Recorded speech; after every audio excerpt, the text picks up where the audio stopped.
వికారాబాద్ జిల్లా కుల్కచర్ల మండలం ఘనాపూర్లో గుర్రాల దాడికి స్థానికులు భయంతో వణికిపోతున్నారు. వారం రోజుల క్రితం గ్రామంలోకి వచ్చిన 3 గుర్రాలు కనిపించి వారిపై దాడి చేస్తున్నాయి.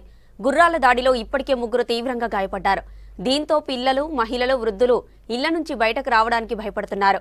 గుర్రాలను కట్టేసి పోలీసులకు సమాచారం అందించారు గ్రామస్తులు. అయితే గుర్రాలను తీసుకెళ్లమంటే పోలీసులు నిర్లక్ష్యం వహిస్తున్నారని చెప్పారు స్థానికులు.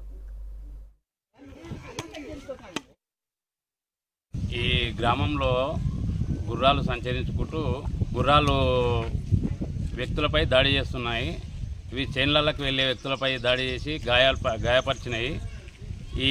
వీటిని వెంబడే ఇక ఊరు నుండి తరలించాలని రాత్రి యువకులు గుర్రాలను పట్టుకొని బంధించిండ్రు. వీటిని ఇక్కడ నుండి ఇమ్మీడియట్లీ తీసుకుపోవాలని మేము అధికారులను కోరుతున్నాము. ఏమయ్యా ఎవరు పట్టించుకుంటలేరు. గుర్రం తిప్పలవాడి 8 రోజులు అయింది.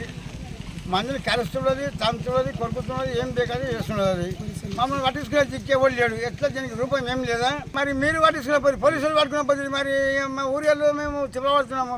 పట్టించుకుంటారా లేదా? ఎవరికైనా ఇంకా మేము దానికి ముదలుకోదమ్మా. గుర్రము ఇది ఊరిని చంపేటట్టున్నది, దినామూరిని చంపుతున్నది, తంతున్నది, కరుస్తున్నది. గుర్రం దీని రిలేషన్ ఎట్లా అయింది?